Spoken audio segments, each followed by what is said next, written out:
नमस्कार मित्रों। भारतस्य प्रतिष्ठे द्वे संस्कृतं संस्कृतिस्तथा विहाय संस्कृतं नास्ति संस्कृतिस्संस्कृताश्रिता। भारतवर्ष की दो प्रतिष्ठाएं हैं, संस्कृत और संस्कृति। संस्कृत के बिना संस्कृत पर आधारित संस्कृति भी नहीं टिक सकती है। श्रावण मास की पूर्णिमा तिथि को रक्षाबंधन का पवित्र त्योहार मनाया जाता है और इसी दिन संस्कृत दिवस भी मनाया जाता है। श्रावण पूर्णिमा से आगे एक सप्ताह तक संस्कृत सप्ताह के रूप में इसको मनाया जाता है। रक्षाबंधन एक वैदिक त्योहार है। इसे ही श्रावणी पर्व भी कहा जाता है। इस दिन गुरु अपने शिष्य की कलाई पर अभिमंत्रित रक्षा सूत्र बांधकर उसे सदाचार और ज्ञान का उपदेश देते हैं। शिष्य लोग भी संकल्प लेते हैं कि गुरुपदेश से वे सन्मार्ग पर चलेंगे और धर्म की रक्षा करेंगे। श्रावणी उपाकर्म वैदिक संस्कृति में श्रावण मास की पूर्णिमा को मनाया जाने वाला एक महत्वपूर्ण वार्षिक संस्कार है। इस दिन ब्राह्मण, क्षत्रिय व वैश्य अपने द्विजत्व और वेदाध्ययन के संकल्प का नवीनीकरण करते हैं तथा नया यज्ञोपवीत धारण करते हैं और ऋषियों का तर्पण करते हैं। उपाकर्म का अर्थ है किसी नए कार्य का प्रारंभ। प्राचीन काल में इसी दिन से वेदों की शिक्षा और अध्ययन दोबारा प्रारंभ होता था। इस दिन पवित्र नदी, जलाशय में स्नान करके या मंदिर में जाकर वर्ष भर की अनजान में हुई भूलों का प्रायश्चित किया जाता है। पुराने यज्ञोपवीत को उतारकर विधि विधान से नवीन यज्ञोपवीत को धारण किया जाता है तथा सप्तर्षियों एवं वेदों के ऋषियों व आचार्यों का स्मरण करके उनका पूजन करके तर्पण किया जाता है। वैदिक धर्म में स्वाध्याय को सर्वोपरि माना गया है। चारों वर्णों में ब्राह्मण का अध्ययन अध्यापन ही मुख्य कर्तव्य माना गया है। चारों आश्रमों में भी प्रथम आश्रम ब्रह्मचर्य आश्रम की सृष्टि केवल स्वाध्याय के लिए ही हुई है। जिस प्रकार शरीर की स्थिति और विकास अन्न से होता है, उसी प्रकार मन का उत्कर्ष शिक्षण और स्वाध्याय से होता है। ब्रह्मचर्य आश्रम की समाप्ति के बाद समावर्तन संस्कार के समय आचार्य स्नातक को उपदेश देते हैं कि स्वाध्यायान मा प्रमदः, स्वाध्याय प्रवचनाभ्याम न प्रमदितव्यम। जिसका स्पष्ट प्रयोजन यही है कि आगे चलकर गृहस्थाश्रम में भी स्वाध्याय करते रहना है। स्वाध्याय में कभी आलस्य व लापरवाही नहीं करनी है। गृहस्थ के पश्चात वानप्रस्थ और संन्यास आश्रम में भी प्रधान कर्म स्वाध्याय और तप ही होता है। स्वाध्याय से मानसिक उन्नति होती है और मानसिक उन्नति से ही आध्यात्मिक उन्नति होती है और आत्मिक उन्नति होती है। इसीलिए स्वाध्याय अर्थात अध्ययन मनुष्य के लिए अन्नाहार के समान ही अत्यंत आवश्यक और अनिवार्य है। इस श्रावणी उपाकर्म की विशेष विधि गृह सूत्रों में भी बताई गई है। गृह सूत्रों के अनुसार इस पर्व का सीधा संबंध वेद और वैदिक लोगों से है। श्रावणी आर्यों का एक बहुत प्रसिद्ध त्योहार है, बहुत महान पर्व है। यह वैदिक पर्व है। इसका सीधा संबंध वेद के अध्ययन और अध्यापन करने वालों से है। यह पर्व भी है और एक गृह कर्म भी है। इस दिन से ही वेद पाठी वेद का अध्ययन करना प्रारंभ करते हैं।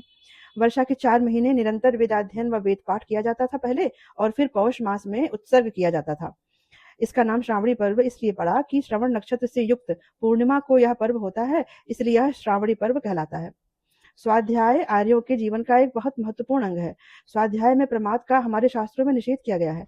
इसलिए ऐसे अवसरों और पर्वों से प्रेरणा लेकर हमें वेद आदि शास्त्रों के अध्ययन की प्रवृत्ति को आगे बढ़ाना चाहिए। कालांतर में वेद के पठन पाठन का प्रचार कम हो जाने के कारण 4 महीने तक नित्य वेद पारायण की परिपाटी समाप्त हो गई और जनता एक ही दिन श्रावण पूर्णिमा को उपाकर्म और उत्सर्जन की विधियों को पूरा करने लगी। धीरे धीरे उपाकर्म और उत्सर्जन का नाम भी लुप्त हो गया और पर्व का नाम केवल ऋषि तर्पण और श्रावणी ही प्रसिद्ध हो गया। पहले के समय में लोग इस दिन वेद के कुछ सूक्तों का पाठ करते थे, यज्ञ करते थे, ऋषि तर्पण करते थे, यज्ञोपवीत बदलते थे और याचकों और यजमान को पुरोहित लोग रक्षा सूत्र भी बांधते थे। वर्तमान काल में रक्षा सूत्र बांधने की जो परंपरा अभी बनी हुई है, उसका स्रोत यही है। यही समझ में आता है कि प्राचीन काल से ही पुरोहित लोग यजमानों को, याचकों को रक्षा सूत्र बांधते रहे थे और आज भी वो बांधते हैं। राजपूत काल में वीरों की कलाई पर राखी बांधने की परंपरा का प्रचार हुआ। बाद में बहनों द्वारा अपने भाई की कलाई पर रक्षा सूत्र बांधने की और पुत्रियां अपने पिता की कलाई पर रक्षा सूत्र बांधने लगी और यह परंपरा का प्रारंभ हुआ और वो परंपरा आज तक चलती चली आ रही है कि बहनें अपने भाइयों को और बेटियां अपने पिता की कलाई पर रक्षा सूत्र बांधती हैं। और ये रक्षाबंधन की परंपरा पुत्री और बहन के प्रति प्रेम की भावना को दृढ़ करती है। श्रावणी पर्व पर द्विजों की एक और परंपरा जुड़ी हुई है। वह है नवीन यज्ञोपवीत धारण करने की प्रथा और पुराने यज्ञोपवीत को छोड़ने की प्रथा। तो यज्ञोपवीत का आर्यों के सभी संस्कारों और कर्मकांडों में अत्यधिक महत्व है। यज्ञोपवीत यानी जनेऊ, तो जनेऊ के जो 3 धागे होते हैं, वे तीनों ही धागे, तीनों सूत्र जो होते हैं, वे पितृ ऋण, देव ऋण और ऋषि ऋण के द्योतक होते हैं। जनेऊ पहनते ही व्यक्ति देवताओं, ऋषियों और पितरों के प्रति अपने कर्तव्यों में बंध जाता है। गृहस्थ व्यक्ति 6 लड़ियों वाला यज्ञोपवीत धारण करते हैं, 3 अपने और 3 अपनी पत्नी के निमित्त। इसी प्रकार से जो अविवाहित पुरुष होते हैं, वे 1 जनेऊ, और जो विवाहित पुरुष होते हैं, वे 2 जनेऊ पहनते हैं। विवाहित पुरुष 2 जनेऊ इसलिए पहनते हैं, एक वह स्वयं के लिए और दूसरा अपनी पत्नी के लिए वे धारण करते हैं। तो यज्ञोपवीत यानी जनेऊ को धारण करते समय भगवान सूर्य को प्रणाम करके मंत्र पढ़ना चाहिए। ओम यज्ञोपवीतम परमं पवित्रम प्रजापतेर्यत् सहजं पुरस्तात् आयुष्यमग्रम प्रतिमुंच शुभ्रम यज्ञोपवीतम बलमस्तु तेजः। इस मंत्र का पाठ करना चाहिए। फिर नया जनेऊ पहनने के बाद पुराने जनेऊ को गले में माला के समान धारण करके एतावद्दिन पर्यन्तं ब्रह्मत्वं धारितं मया जीर्णत्वात् त्वत्परित्यागो गच्छ सूत्र यथा सुखम, ऐसा बोलकर इस मंत्र का जप करके पुराने यज्ञोपवीत को उतारकर जल में प्रवाहित कर देना चाहिए। फिर अंत में यथाशक्ति गायत्री मंत्र का जप करना चाहिए।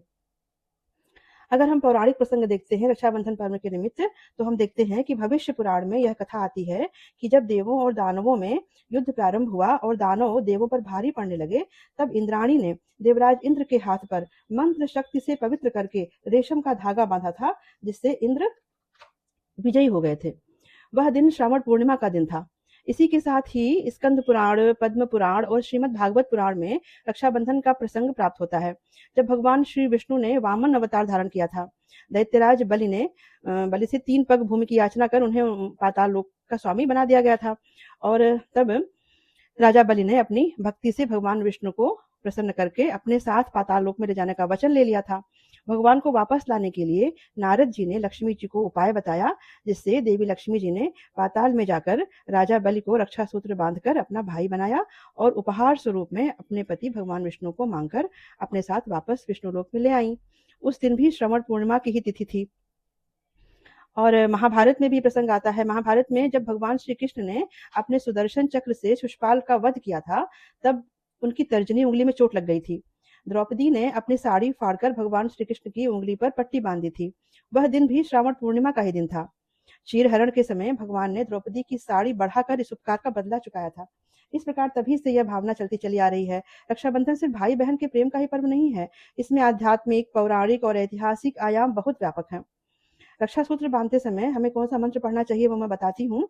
उस समय बोलना चाहिए, येन बद्धो बलि राजा दानवेंद्रो महाबलः तेन त्वां प्रतिबध्नामि रक्षे माचल माचल। रक्षा सूत्र बांधने के बाद मिठाई खिलाती हैं बहनें अपने भाइयों को, अपने पिता को। उसके पहले उनके मस्तक पर टीका लगाती हैं, उनकी आरती उतारती हैं। ये सब करने के बाद में और भाई भी उनको उपहार देते हैं। तो ये बहुत ही प्रेम का त्योहार है। रक्षा सूत्र बांधे जाने के बाद 1 महीने तक हाथ पे रखना चाहिए।